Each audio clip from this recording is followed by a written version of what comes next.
Ils circulent sur les rames de tramway, slalom entre les piétons, frôlant à toute vitesse parfois les voitures. Pour beaucoup de citadins, la trottinette est devenue le principal mode de déplacement. Mais le comportement dangereux de certains a poussé la ville de Nice à sévir.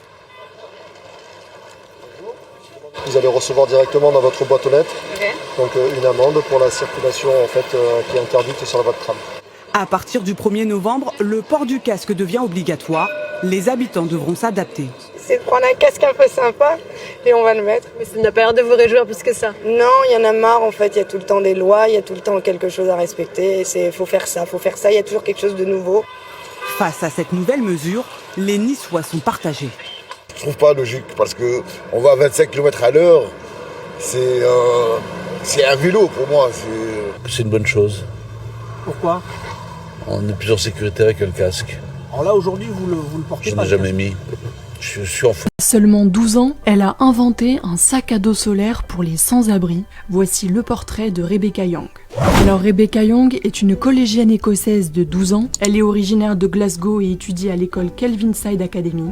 Dans le cadre d'un projet scolaire, Rebecca avait été chargée de concevoir un projet en lien avec une problématique sociale. Elle décide donc de se pencher sur la réalité des sans-abri et de créer un sac à dos innovant capable d'alimenter une couverture chauffante équipée de panneaux solaires. I remembered seeing homeless people like on the streets and stuff, so I thought of them and I decided to make the blanket. Son invention a rapidement pris de l'ampleur à tel point que selon le média Scottish Housing News, elle remporte le prix d'ingénierie nationale, le Mac Robert Commendation Medal, après s'être imposée parmi plus de 70 000 participants au concours Primary Engineer.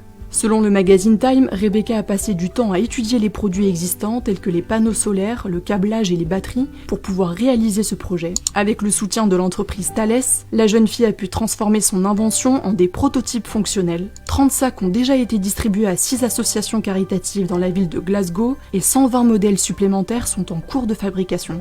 Savoir que quelque chose que j'ai imaginé aide les autres me rend vraiment fière, a-t-elle déclaré au journal The Guardian.